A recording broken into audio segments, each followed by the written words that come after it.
एक राजा के 3 बेटे थे जो शादी की उम्र के थे। राजा ने उन्हें अपनी पत्नियां ढूंढने के लिए कहा। राजा ने 3 छड़ें फेंकी और निर्देश दिया कि जहाँ छड़ें गिरे वही उन्हें अपनी दुल्हन ढूंढनी है। सबसे बड़े बेटे की छड़ी एक युवा बैरोनेस की ओर गिरी, दूसरे बेटे की छड़ी एक युवा काउंटेस की ओर गिरी, सबसे छोटे बेटे की छड़ी डार्क फॉरेस्ट की ओर गिरी, जिससे वह दुखी हो गया। जंगल में चलते हुए उसे एक छोटी बिल्ली मिली जो उसके पीछे पीछे चलने लगी। बिल्ली ने उससे शादी करने की पेशकश की और वह सहमत हो गया। बड़े राजकुमार अपनी चुनी हुई दुल्हनों के साथ लौट आए, जबकि सबसे छोटे ने उनसे इंतजार करने को कहा। राजा ने अपने बेटों को अपनी प्रेमिकाओं से गुलदस्ते लाने का आदेश दिया। सबसे छोटा राजकुमार दुखी था, लेकिन बिल्ली उसका इंतजार कर रही थी। बिल्ली ने एक पेड़ को खरोंचा, जिससे अन्य बिल्लियां आईन और चांदी, सोने और हीरे के फूल लाई, जिनसे एक सुंदर गुलदस्ता बनाया गया। सबसे छोटा राजकुमार देर से पहुंचा और उसके गुलदस्ते को राजा ने सबसे सुंदर बताया। कुछ दिनों बाद राजा ने अपने बेटों को अपनी दुल्हनों से एक एक रुमाल लाने का आदेश दिया। सबसे छोटा राजकुमार फिर से दुखी था, क्योंकि बिल्ली बुनाई नहीं कर सकती थी।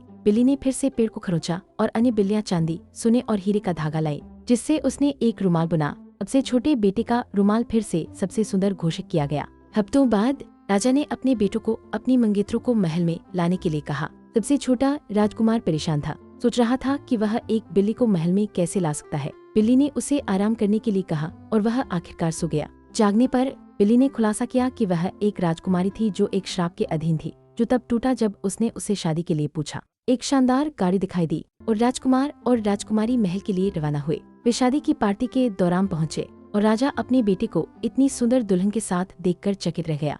सभी ने जश्न मनाया और कहानी समाप्त हुई।